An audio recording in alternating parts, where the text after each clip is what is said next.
Hi there guys, my name is Cadence and thank you so much for checking out my June bullet journal video. I actually can't believe that we are coming up on the 6th month of this year already, halfway through 2025. Why is the time going so fast? I don't know, oh my goodness. But yeah, almost 6 months in, I really can't believe it. This month my theme is going to be Wisteria. And although Wisteria isn't really out in June normally, it was out at the beginning of May when I was sort of trying to put my ideas together for this month. And it was looking really beautiful and I thought I'd never tried to draw it before. Coincidentally, I also bought a new set of brush markers because I just can't resist a set of brush markers. If ever I see one with interesting colours and that isn't too expensive, I will always just get it, just to kind of add more colours to my catalogue, because I always feel like when I need a colour, I never have the one that I want. But yeah, I bought this new set and it had 2 shades of purple in, which I actually was like, oh yeah, Wisteria, that would work. So I thought I would give it a try. And actually, unusually for me, I am just using pens for my setup this time. I can't even remember the last time I did that. I'm trying to think of a time where I've ever done that actually, because normally I like to put lots of other bits of ephemera and stick things down, or like stickers and washi tape and stuff like that. So yeah, it's really unusual for me to just use pens, but it was really fun. If you've seen my last 2 journal setups as well, you'll probably know that I have recently got my own house and I'm still pretty busy with that, so I wanted something that was kind of low pressure, so that probably also fed into the decision to not make it too complicated with lots of other bits and pieces of ephemera.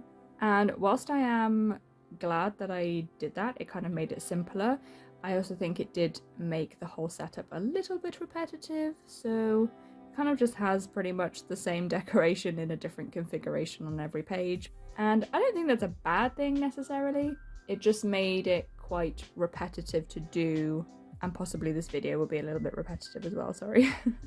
So to do my cover page, all I did was, in pencil, I marked out where I wanted June to be written across the middle, and I just did a few light pencil lines just to sort of dictate where my vine was going, and then I just used the brush pens to build up around those lines. For the title, I hand lettered using the light purple brush pen, and these ones are quite good because seemingly when you press hard, more ink comes out, and when you release pressure, then obviously less ink comes out, but it kind of gives a bit of a graduated effect without having to go over it twice, which is what I would usually do to make the top of it darker than the bottom. So I didn't add anything further to it, but I did do a drop shadow very lightly with a grey brush pen that was in that set as well. And then just to add like a little bit of something extra, I used a white jelly roll pen just to do like a bit of a highlight, a bit of a shine on the side. And yeah, I really like how that looked. It kind of just gave it a little bit more dimension, made it a bit more interesting. So my next page was for my calendar, and this time I decided to keep the calendar to 1 page, as quite often I will spread it over 2 to give myself really big boxes, but I kind of felt like I just didn't really need it to be that big this time, so I kept to 1 page. Also, having the square journal does mean that a calendar fits on 1 page really nicely actually. I drew my boxes with a 0.1 tip pen, and I kind of did the technique where you do it quite lightly and lift off every now and again, so you have tiny little gaps in your lines, and I kind of think it makes the whole thing look kind of more delicate almost somehow. I have done it in the past, and yeah, I just really like that technique. I think it's pretty, and I've seen quite a few other people do it in their journals as well. It's just something different to do every now and again to mix it up. I made each of my boxes 4x4 and then left a strip at the top for the date.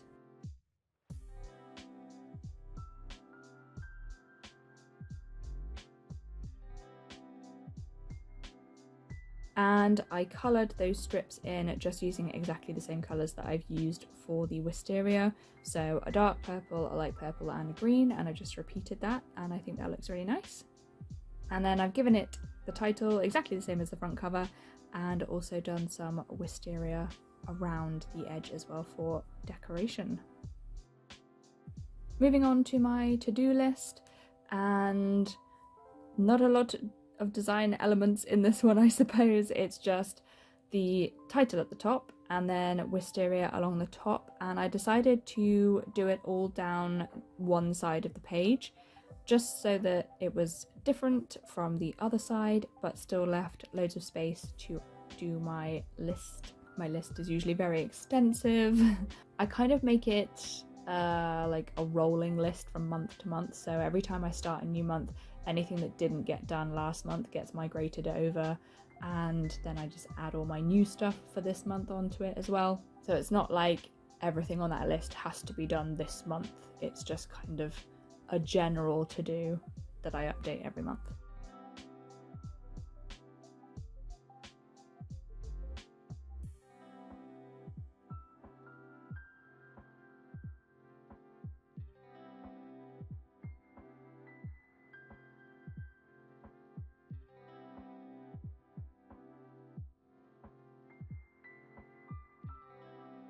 On to my habit tracker, and I'm still not back up to tracking all of my usual habits. So I was tracking quite a few different things, and then a couple of months ago when I got my house, I decided to cut that down and just keep the things that I felt were really essential to me, because I didn't want to overwhelm myself and just try and continue to do habits that I knew I just wouldn't have time for. So I have, I think, gone up to 6. I think I was on 5 last time, so I've gone up to 6 now. Yeah, I'm feeling like there were a couple of things that I was missing out because I felt like I was too busy, but actually they are things that are important for my well-being, so I'm trying to get them back in there by putting the habit trackers down, and hopefully that will encourage me to make time for them. So I will be tracking my vitamins, my skincare, how often I'm going for a walk, and meditation was the one I added back in because I just had not been doing that at all, and really I just need to carve out sort of like 5, 10, 15 minutes a day to do that, and I can do that. It was just that it was easier to just not do it because I was busy, but I do feel like I need to make time for it. And also yoga, I've not been doing very much yoga. I really need to try and again just make time for a really small amount of yoga, and I think that will definitely help me. And I don't know if I'm gonna do my workouts, but I put it in there anyway just so that I can tick it off if I do end up doing some. Next to my habit page is my plant watering page, and as the summer months are coming and things are heating up, it's going to be more important for me to keep track of that, just so that I make sure all of my plants are getting enough water, particularly as it gets really hot. Some of them need to be watered more often, and I need to remember to do that. So yeah, I have my watering tracker back this month.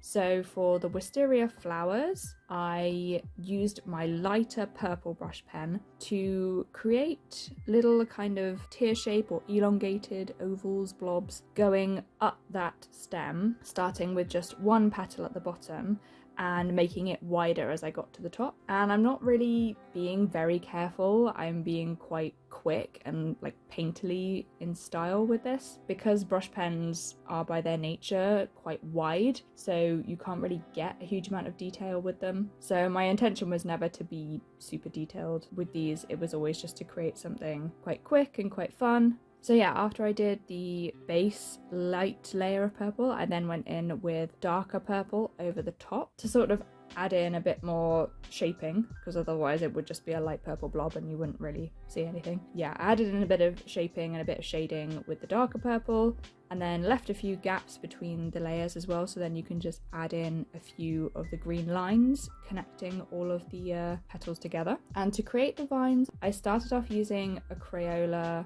Super Tit light green, and although I really like the colour of that one, I kind of feel that because the tip is hard and pointed, it wasn't really giving me that same sort of bold brush stroke that the flowers were. So I switched to an Ohuhu marker instead. That sort of allows just to do kind of really quick blobs and make them quite big, and I felt like it matched the style a bit better. I am quite happy with how it looks overall, but I'm kind of wondering if maybe the flowers actually look more like grapes than wisteria. I suppose grapes aren't really that kind of a purple. You can get sort of purpley grapes, but not quite the same as that. So, I mean, hopefully they don't look like grapes. I don't know. You'll have to let me know what you think in the comments. But I suppose either way, if it is wisteria or if it is grapes, I like how it looks, so that's fine. The next 2 pages are super simple, and I'm not going to spend too much time on them because they really didn't take too long to put together, and I didn't want to spend a lot of time doing the loads of wisteria again. By this point I was getting a little bit bored of doing wisteria, and I feel like my technique started to get a bit more sloppy, so they are looking a bit untidy as we get to these 2 pages, because yeah, it was a lot of wisteria by this point. But yeah, I have my gratitude page, so that is just 1 line a day, sort of just something that I'm grateful for, and then my memories page is just to log all the things that happened that month that I want to remember and maybe look back on in the future. And then after that was onto my weekly spreads. Because this month started on a Sunday, I wasn't going to do a whole setup just for 1 day, so I started from Monday the 2nd, and I have 6 squares across 1 page. That is for Monday to Friday, and then I will just use the last box to cover Saturday and Sunday, so just have that as the weekend. Along the top third of the page, I have Wisteria vine going along there. My next page over is a Dutch door, so that top third of the page there is going to be the decoration for my middle page, so that I don't have to draw a bunch of wisteria on that page as well. So it just kind of cuts down a little bit on the amount of drawing that I had to do by adding in that Dutch door there. And then the last page again is the same as the first page, so that top third is the wisteria, with the bottom 2/3 being the boxes for my days of the week. Again, because the week ended on the 29th and there was 1 day left, I wasn't going to do a whole setup just for 1 day, and I will make sure that I put the 30th into my July setup. And that is my June bullet journal setup. It was a bit different this time. As I said, I never normally do setups that just use markers and pens. I usually always have other bits and pieces to stick down, so it was kind of fun to do something a bit different, and I like the look of it. I definitely think it's very different to what I normally end up with, but yeah, I still can't really decide if it looks more like grapes or wisteria. But either way, I do like how it turned out. Thank you so much for watching. I hope this video gave you a little bit of inspiration, and if you feel inclined, please feel free to leave a comment and a like and subscribe to my channel if you want to see more arts and crafts and bullet journals. Thanks so much again. Bye!